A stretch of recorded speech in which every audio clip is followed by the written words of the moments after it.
With the recent rash of car thefts, everyone is wondering the same thing. How can you keep your car from being next? The flowers are in bloom here in Pembroke, and it is just in time. We're here with James Earl Jones at the University Center. A lot goes into picking the right college. Things like size, location, price, and of course, what fields of study are offered. Laney did have 3 losses in the season. I'm sure that was a disappointment for the Bucks fans, but don't forget they were conference co-champions, and they proved to us last year they do know how to make it through the playoffs. And now, Fox 26 Sports. All week, the talk of the town has been UNCW baseball's first ever NCAA postseason berth.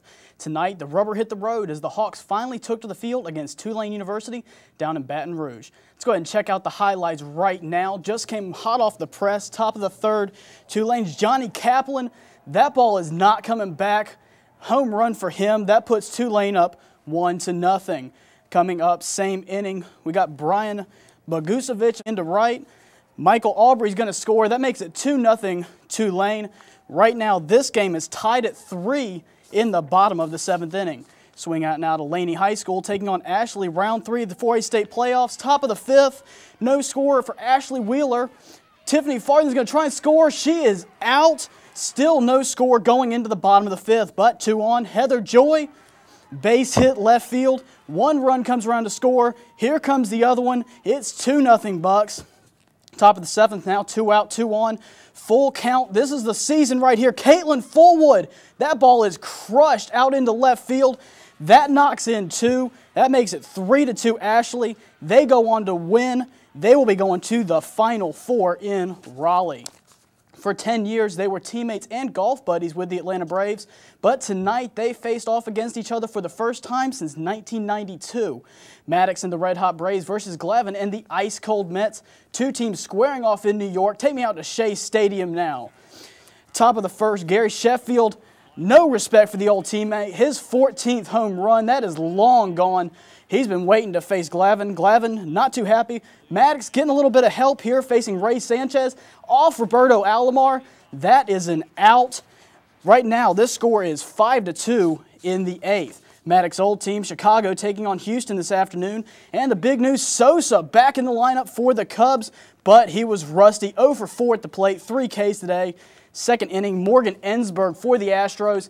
Deep to right center. It's gone. Astros roll away with the victory in this one, 9-1. So far this season, the Hammerheads have played a schedule consisting of 1 game a week. But starting this weekend, things will get more interesting. This weekend, the team will be making their way through our neighbors to the north, taking on Williamsburg tomorrow and Chesapeake on Sunday afternoon. They will be looking to get something going as they head into the biggest part of their schedule coming up in June. And the first NASCAR race of June will be Sunday at the MBNA 400. This afternoon was qualifying. Ryan Newman taking the pole, 22.6 second lap, 158.7 miles per hour. Behind him, Rusty Wallace, Jerry Mayfield, points leader Matt Kenseth, and last year's winner, Jimmy Johnson, to round out the top 5. All right, we'll keep our fingers crossed for UNCW. Score some runs for us, guys. College sports is a constantly changing scene. Every year, players come while others go. But over the years, one person at UNCP has become a constant fixture at sporting events. For the 7th year, Sam Carter has been volunteering at athletic events on the campus of UNCP, but the athletes and fans know him better as the Candyman. If you play sports here, you definitely know Candyman. He's a part of, like, any athlete's, I guess, daily routine. Carter has been known as the Candyman to athletes for 2 decades, volunteering at Purnell Sweat High School before coming to UNCP, but he says it goes back even further. Before I started volunteer, I always had candy because the kids in the neighborhood knew me. I had candy, and so when I started out here, I started the same thing over again. Players and coaches alike are glad Carter and his candy came to UNCP. It's really nice having him there, cheering. He's always like a big supporter of us, like wearing our shirts and hats and stuff like that. Hey, the guy's great. I mean, he loves the kids, and that's what he's here for. He loves being around them, and I think they love having him around here, and his support is great for this program. I wish we had more people like him. For Carter, the reasons to invest his time and money, usually $40 a month worth of candy, are simple. I love the sports, and I love to be with young people. Next year, Braves Athletics will welcome many new players, and the Candyman will be one of the first in line.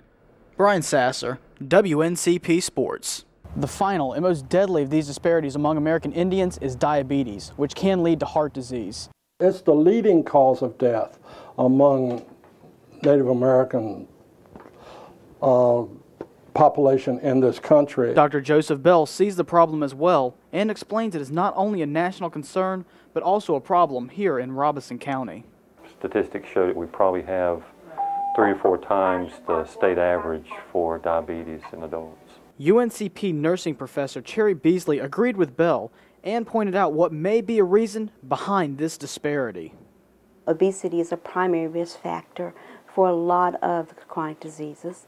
We also know that particularly the Indian population and where they carry their weight is significant because of racial structure of our bodies.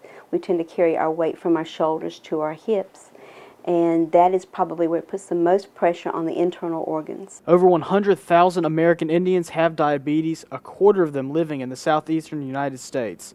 And, according to the American Diabetes Association, the disease doubles chances of heart disease, stroke, and kidney disease. These things in mind, I asked Dr. Bell how to best avoid this disease. It's all behavioral things, Brian. You know, for instance, healthy lifestyles like eating better and exercise, you know, things we hear all the time. We could greatly decrease our risk of diabetes and heart disease and hypertension if we just were more particular about what we ate and exercised better. According to the experts, the best way to prevent these deadly disparities is through education. And UNC Pembroke has made health education a priority. Brian Sasser, Carolina News Today.